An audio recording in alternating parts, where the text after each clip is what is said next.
आप सबको जय यीशु बिलीवर्स वॉइस यूट्यूब चैनल में आप सबका स्वागत है। प्रभु यीशु की दुख भोग की यात्रा भाग 3 में आपका स्वागत है। ईसा ने अपने शिष्यों से कहा, तुम जानते हो कि 2 दिन बाद पास्का पर्व है। तब मानव पुत्र क्रूस पर चढ़ाए जाने के लिए पकड़वाया जाएगा। उस समय कैफस नामक प्रधान याजक के महल में महायाजक और जनता के नेता एकत्र हो गए और उन्होंने आपस में यह परामर्श किया कि हम किस प्रकार ईसा को छल से गिरफ्तार कर ले और मरवा दे। फिर भी वह कहते थे, पर्व के दिनों में नहीं, कहीं ऐसा ना हो कि जनता में हंगामा हो जाए।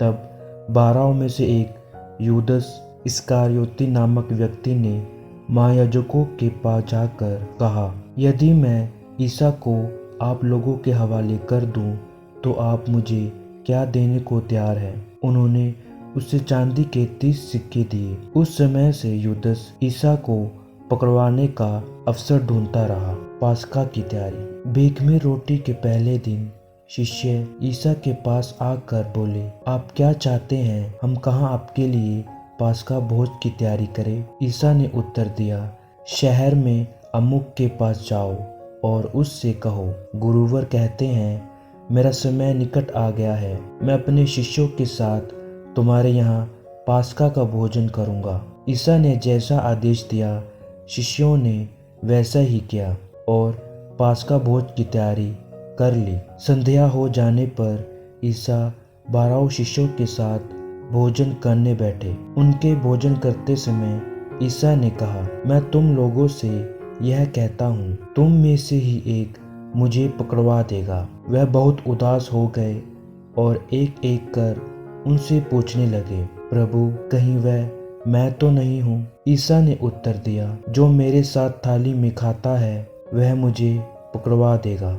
मानव पुत्र तो चला जाता है जैसा कि उसके विषय में लिखा है, परंतु धिक्कार उस मनुष्य को जो मानव पुत्र को पकड़वाता है। उस मनुष्य के लिए कहीं अच्छा यही होता कि वह पैदा ही नहीं हुआ होता।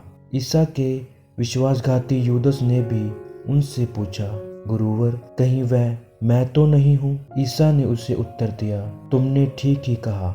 परम प्रसाद की स्थापना। उनके भोजन करते समय ईसा ने रोटी ले ली और धन्यवाद की प्रार्थना पढ़ने के बाद उसे तोड़ा और यह कहते हुए शिष्यों को दिया, ले लो और खाओ, यह मेरा शरीर है। तब उन्होंने प्याला लेकर धन्यवाद की प्रार्थना पढ़ी और यह कहते हुए उसे शिष्यों को दिया, तुम सब इसमें से पियो, क्योंकि यह मेरा रक्त है, विधान का रक्त, जो बहुतों की पाप क्षमा के लिए बहाया जा रहा है।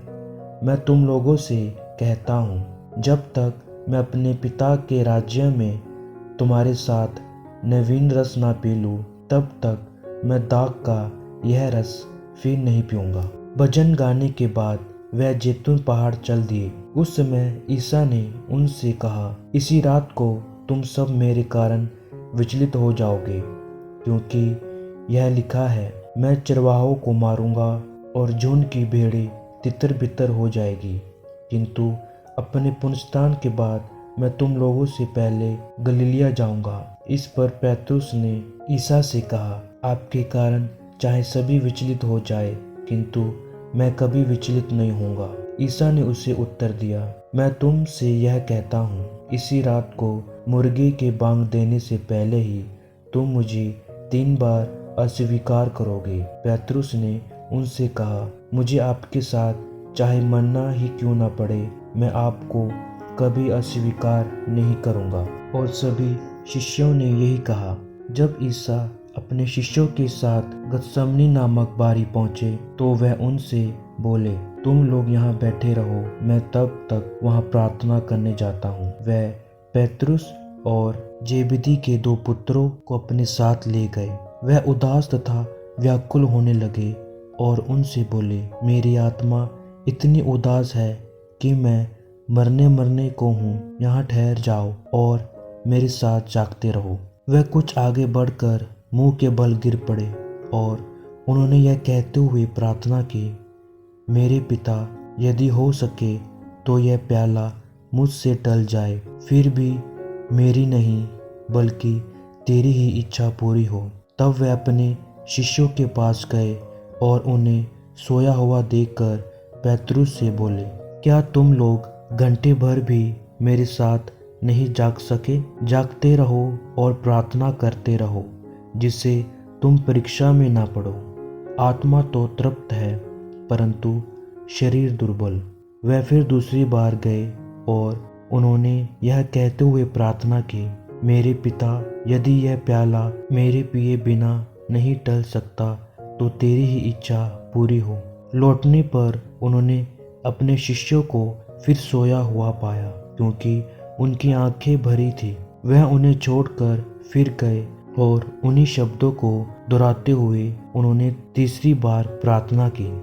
इसके बाद उन्होंने अपने शिष्यों के पास आकर उनसे कहा, अब तक सो रहे हो, अब तक आराम कर रहे हो। देखो, वह घड़ी आ गई है जब मानव पुत्र पापियों के हवाले कर दिया जाएगा। उठो, हम चले, मेरा विश्वासघाती निकट आ गया है। ईसा की गिरफ्तारी।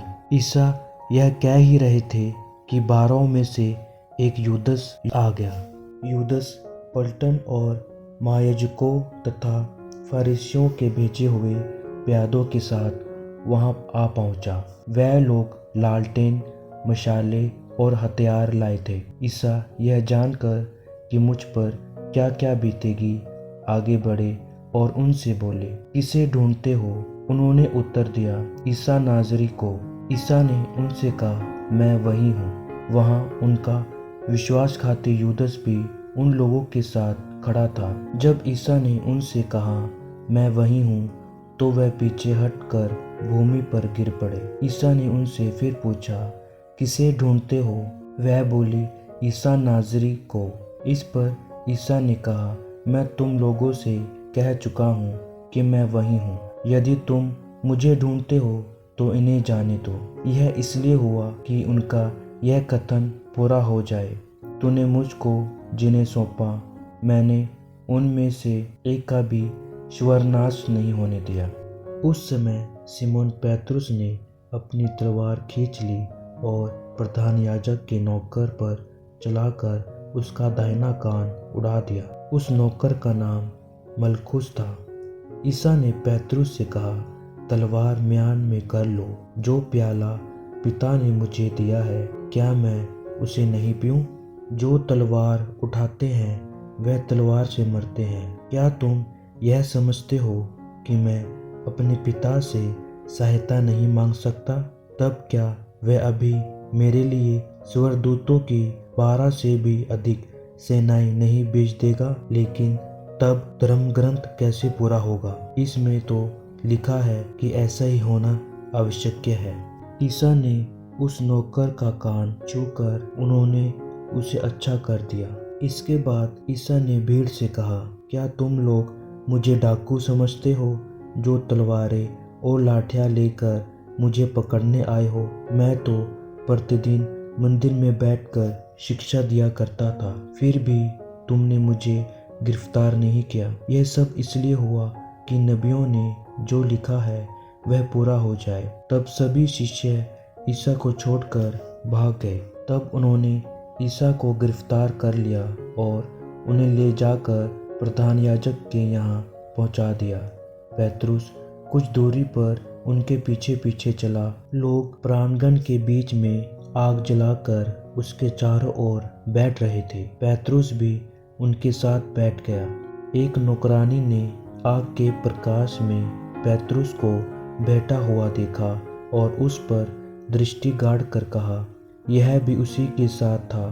किंतु उसने अस्वीकार करते हुए कहा, नहीं भाई, मैं उसे नहीं जानता। थोड़ी देर बाद किसी दूसरे ने पेतरुस को देखकर कहा, तुम भी उन्हीं लोगों में से एक हो? पेतरुस ने उत्तर दिया, नहीं भाई, मैं नहीं हूँ। करीब घंटे भर बाद किसी दूसरे ने दृढ़तापूर्वक कहा, निश्चय ही यह उसी के साथ था, यह भी तो गलीली है। पेतरुस ने कहा, अरे भाई, मैं नहीं समझता कि तुम क्या कह रहे हो। वह बोल ही रहा था कि उसी क्षण मुर्गे ने बांग दी और प्रभु ने मुड़कर पैतरुस की ओर देखा। तब पैतरुस को याद आया, प्रभु ने उससे कहा था कि आज मुर्गे के बांग देने से पहले ही तुम मुझे 3 बार अस्वीकार करेगा। और वह बाहर निकलकर फूट फूट के रोया। ईसा पर पहरा देने वाले प्यादे उनका उपहास और उन पर अत्याचार करते थे। वह उनकी आंख पर पट्टी बांधकर उनसे पूछते थे, यदि तू नबी है तो हमें बता, तुझे किसने मारा। दिन निकलने पर जनता के नेता, महायाजक और शास्त्री एकत्र हो गए और उन्होंने ईसा को अपने महासभा में बुलाकर उनसे कहा, यदि तुम मसीह हो तो हमें बता दो। उन्होंने उत्तर दिया, यदि मैं आप लोगों से कहूँगा तो आप विश्वास नहीं करोगे, और यदि मैं प्रश्न करूँगा तो आप लोग उत्तर नहीं दोगे। परंतु अब से मानव पुत्र सर्वशक्तिमान ईश्वर के दाहिने विराजमान होगा। इस पर सब के सब बोल उठे, तो क्या तुम ईश्वर के पुत्र हो? ईसा ने उत्तर दिया, आप लोग ठीक ही कहते हैं, मैं वही हूँ। इस पर उन्होंने कहा, हमें और गवाही की जरूरत ही क्या है, हमने तो स्वयं इसके मुंह से सुन लिया है। तब सारी सभा उठ खड़ी हो गई और वह उन्हें पिलातुस के यहाँ ले गए। जब ईसा के विश्वासघाती यूदस ने देखा कि उन्हें दंड आज्ञा मिली है तो उसे पश्चाताप हुआ और वह महायाजकों और नेताओं के पास चांदी के वह 30 सिक्के यह कहते हुए वापस ले आया, मैंने निर्दोष रक्त का सौदा कर पाप किया है। उन्होंने उत्तर दिया, हमें इससे क्या, तुम जानो। इस पर यूदस ने चांदी के सिक्के मंदिर में फेंक दिए और जाकर फांसी लगा ली। वह भवन के अंदर इसलिए नहीं गए कि अशुद्ध न हो जाए, बल्कि पास्का का मेमना खा सके। पिलातुस बाहर आकर उनसे मिला और बोला, आप लोग इस मनुष्य पर कौन सा अभियोग लगाते हैं? उन्होंने उत्तर दिया, यदि कुकर्मी नहीं होता तो हमने इसे आपके हवाले नहीं किया होता। पिलातुस ने उनसे कहा, आप लोग इसे ले जाए और अपनी संहिता के अनुसार इसका न्याय कीजिए। यहूदियों ने उत्तर दिया, हमें किसी को प्राणदंड देने का अधिकार नहीं है। यह इसलिए हुआ कि ईसा का वह कथन पूरा हो जाए जिसके द्वारा उन्होंने संकेत किया था कि उनकी मृत्यु किस प्रकार होगी। तब पिलातुस ने फिर भवन में जाकर ईसा को बुला भेजा और उनसे कहा, क्या तुम यहूदियों के राजा हो? ईसा ने उत्तर दिया, क्या आप यह अपनी ओर से कहते हैं या दूसरों ने आपसे मेरे विषय में ये कहा है? पिलातुस ने कहा, क्या मैं यहूदी हूँ? तुम्हारे ही लोगों और महायाजकों ने तुम्हें मेरे हवाले किया। तुमने क्या किया है? ईसा ने उत्तर दिया, मेरा राज्य इस संसार का नहीं है। यदि मेरा राज्य इस संसार का होता तो मेरे अनुयायी लड़ते और मैं यहूदियों के हवाले नहीं किया जाता, परंतु मेरा राज्य यहाँ का नहीं है। इस पर पिलातुस ने उनसे कहा, तो तुम राजा हो? ईसा ने उत्तर दिया, आप ठीक ही कहते हैं, मैं राजा हूँ। मैं इसलिए जन्मा और इसलिए संसार में आया हूँ कि सत्य के विषय में साक्ष्य दूं। जो सत्य के पक्ष में है वह मेरी सुनता है। पिलातुस ने उनसे कहा, सत्य क्या है? वह यह कहकर फिर बाहर गया और यहूदियों के पास आकर बोला, मैं तो उसमें कोई दोष नहीं पाता हूँ, लेकिन तुम्हारे लिए पास्का के अवसर पर एक बंदी को रिहा करने का रिवाज है। क्या तुम लोग चाहते हो कि मैं तुम्हारे लिए यहूदियों के राजा को रिहा कर दूं? इस पर वह चिल्ला उठे, इसे नहीं, बराबस को। बराबस डाकू था।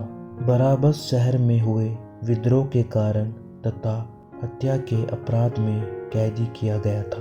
तब पिलातुस ने ईसा को ले जाकर कोड़े लगाने का आदेश दिया। सैनिकों ने कांटों का मुकुट गूंथकर उनके सिर पर रख दिया और उन्हें बैंगनी कपड़ा पहनाया। फिर वह उनके पास आकर कहते थे, यहूदियों के राजा प्रणाम, और वह उन्हें थप्पड़ मारते जाते थे। पिलातुस ने फिर बाहर जाकर लोगों से कहा, देखो मैं इसे तुम लोगों के सामने बाहर ले आता हूँ, जिससे तुम यह जान लो कि मैं इसमें कोई दोष नहीं पाता।